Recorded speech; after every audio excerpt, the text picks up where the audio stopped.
India is gearing up for the biggest event that it has hosted in many years. Karnataka is all set to host Global Investors Meet, the biggest of its kind summit that is happening in Karnataka. And I have with us the man of the moment, Chief Minister of Karnataka, Shri Basavaraj Bommai is with us, exclusively speaking to Times Network. Sir, thank you so much for joining us. Yeah. And congratulations, this seems to be the biggest event that India has hosted, especially post-COVID. Yeah. And everybody is excited. What I want to understand is, what was your vision when you conceived a Global Investors Meet? Because we have seen many summits happening in India where states try to portray their business image or attract investments. But GIM has already moved to a different level altogether. You're absolutely right. The earlier GIMs were just showcasing the states and ease of doing business. But this time, especially post-COVID, the world scenario has changed as far as economics and industries are concerned. At one time, the manufacturing dominated countries have now really stopped manufacturing in so many sectors. And the so-called dominant countries like China and all are also now finding a stiff competition. And the world is very, very careful in choosing the countries where they have to get their supplies. Post-COVID, the entire things have changed. In that scenario, India will be mostly benefited, and more so Karnataka. And success of Karnataka is very important for the success of India, Bharat. For simple reason is, we are hosting this gym on the position of our strength of technology. We have got a very niche technology here, and we have got the highest number of R&D. No city or no state can boast of. And then we have got niche areas like aerospace, defense, artificial intelligence. And then of course we have got a very strong IT-BT base here. And of course we are one of the pioneers in manufacturing for last 5 decades, not only now. So we have got a very strong manufacturing base. To add up to this, we have got a very, very strong, skilled manpower. And all this makes up to be a very good opportunity for the people who want to invest and get the results as soon as possible. So Karnataka is one state which is bountiful by nature, natural resources, human resources, as well as technology. Hence, people love to come to Karnataka. The second factor is a cultural factor, where we have got a very cosmopolitan culture, which no other state can boast of. And we are all peace-loving people, and we are very progressive thinking people. That's how Karnataka is the destination. To make this destination into an event where all the roads should lead to Bangalore. Hence, this Global Investors Meet is there based on our strength. Also, I think, sir, what is reflecting in the theme itself of Global Investors Meet, Build for the World, that itself is a very visionary theme, and somewhere it resonates with the post-COVID scenario where world is trying to actively pursue China +1 policy. I think Karnataka would be best positioned, and it is almost at the core of India's efforts to be Atmanirbhar. So what is your vision? If you can elaborate on policies that you have in mind to put Karnataka in pole position. See, it's a very high time now to think globally and scaling up. Hence, we have to have a vision where it will be Atmanirbhar, but ultimately to conquer the world. That's why build for the world. See, building for Karnataka is always there. Building for India is also there. But building for the world is a vision, a bigger dream. And of late it has been seen that we are able to do that. And it is nothing not very far-fetching idea. It is one idea where it is possible, and post-COVID, as you said, the international policy to have China plus one or whatever you call is really a right kind of opportunity for state of Karnataka, where already technology is there, people with skill are there. So only thing what we have to do is we have to conquer other niche areas, number one. Number two, we have to scale up our capabilities, and that's exactly what we are trying to do by saying build for the world. Right. You have also just recently promoted one of the biggest FMCG clusters in the state.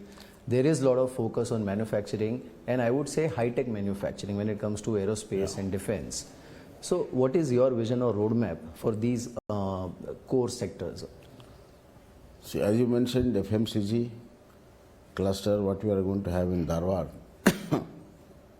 it is one of the best opportunity for the people in FMCG manufacturing, because we are giving them one of the largest concessions nobody has ever given. The second one is regarding aerospace. Karnataka is already in aerospace map, thanks to HAL from last 5 decades. And then even in private sector, a lot of Indian manufacturing and multinational manufacturing are there. Just to elaborate, in fact, we have got companies manufacturing all the spares for a aircraft, all the space, including engine. It is somebody has to come and just assemble it. So we are looking for a international aircraft company to put up their shop here. To that extent, aerospace has been very well established in Karnataka.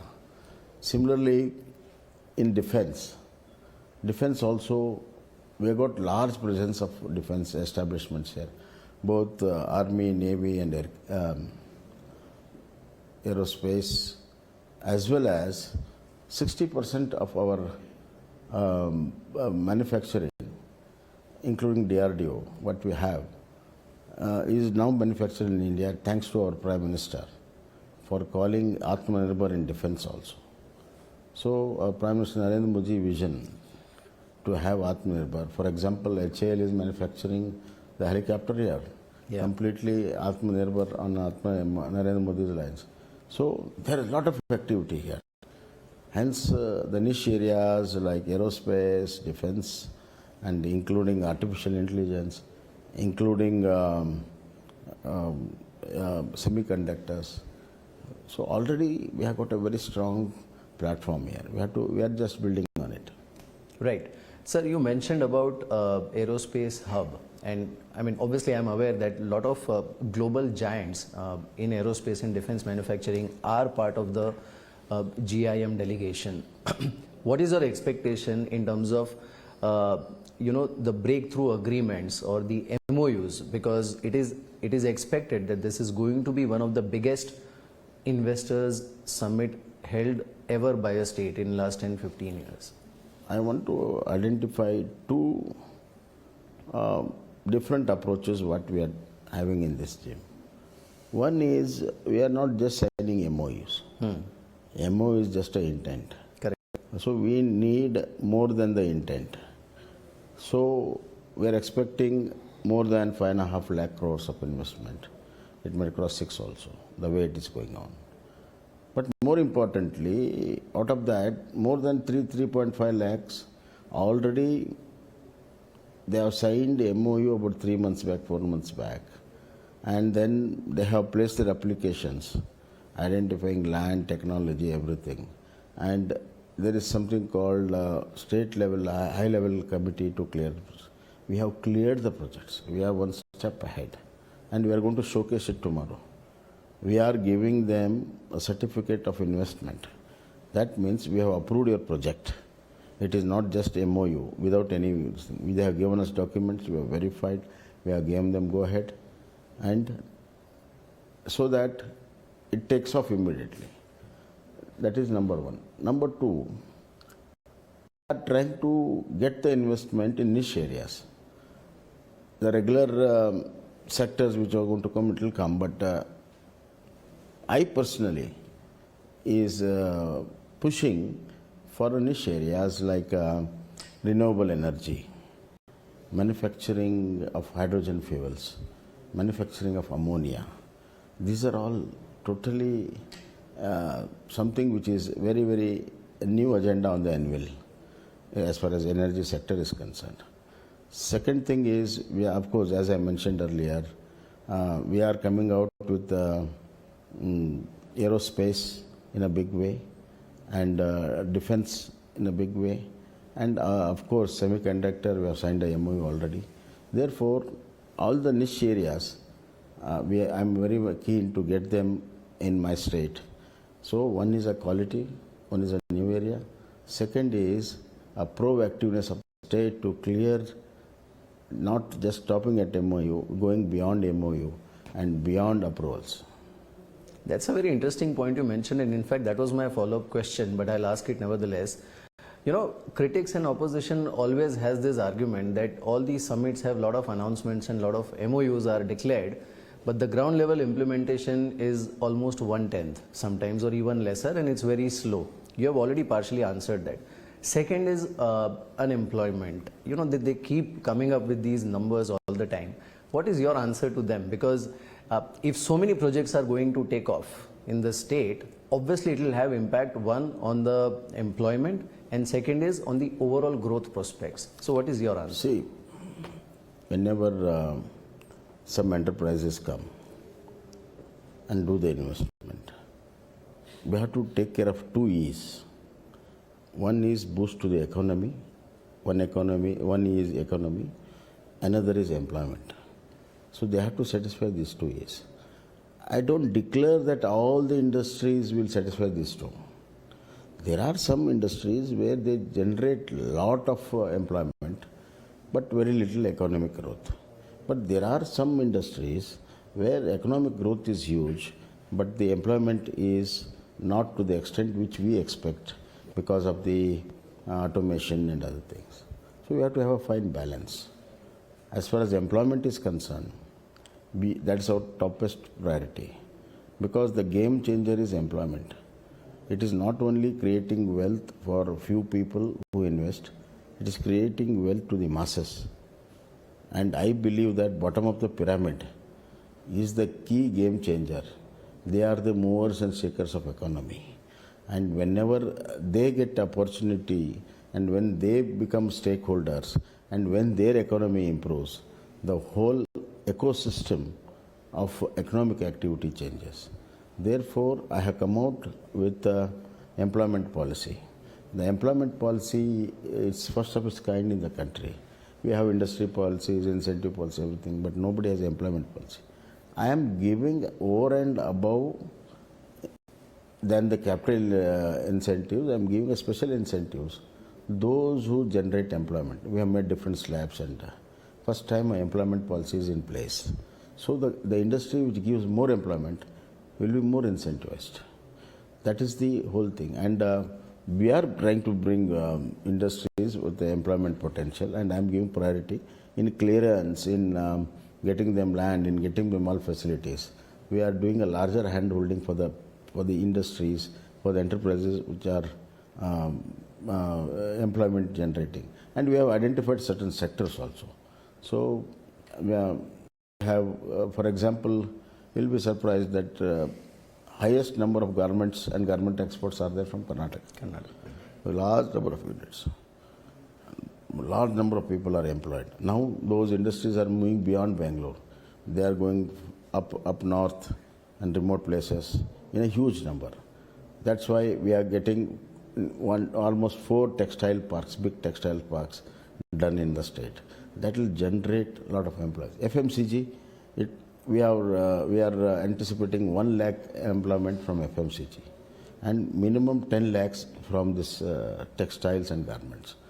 And even in ITBT, you'll be surprised that ITBT is generating 3 lakh jobs every year in Karnataka. So we have identified the areas, number one, and then we are incentivizing them for this thing.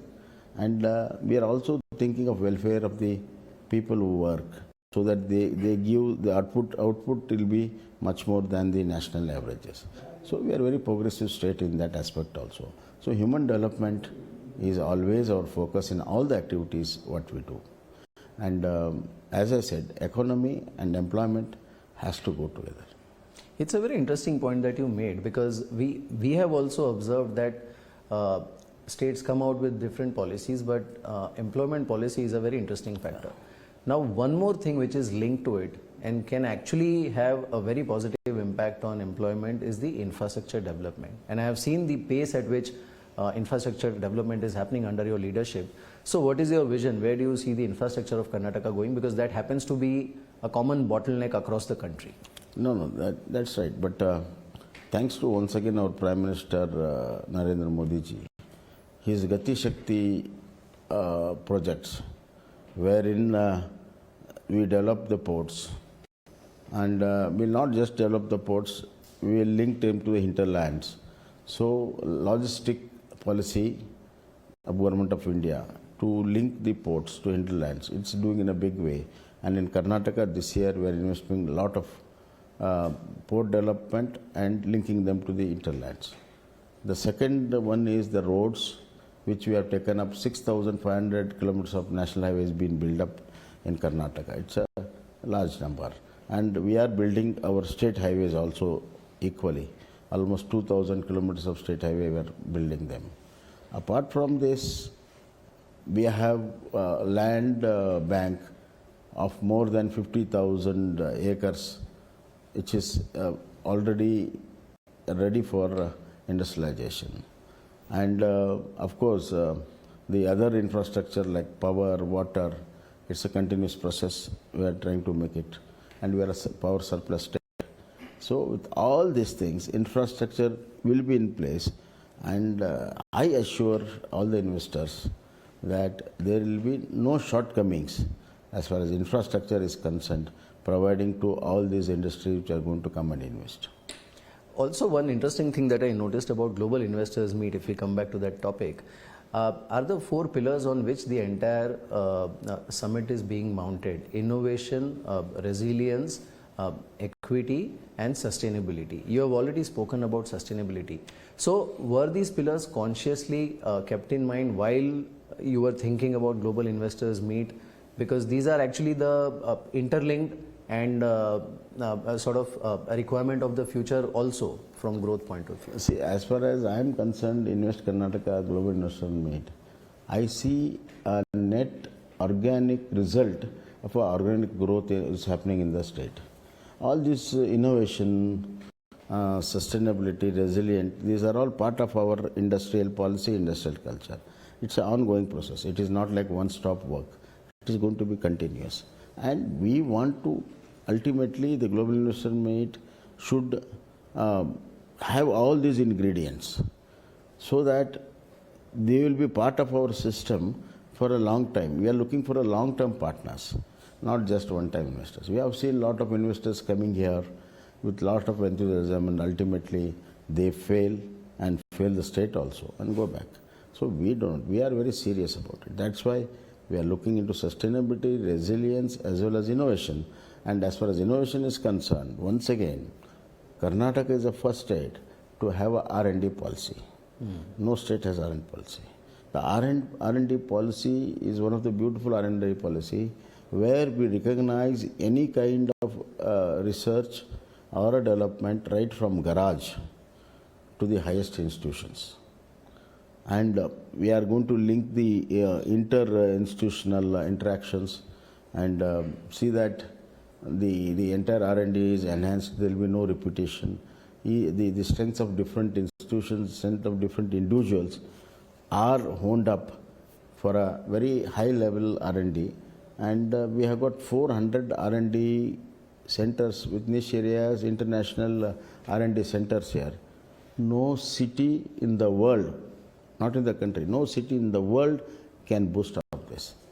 Right from genomatics to the aerospace we have. So broad spectrum of R&D is going on. Daily more than 10,000 engineers from different countries land up in Bangalore. That's how the activity is. Hence, innovation is always a part. That's why the Niti Aayog has been ranking us number one innovation state for last 3 years. So this is how our culture is, and all these pillars are part of our culture, and we want to strengthen them. And the gym is the net effect of this culture and organic growth. Right.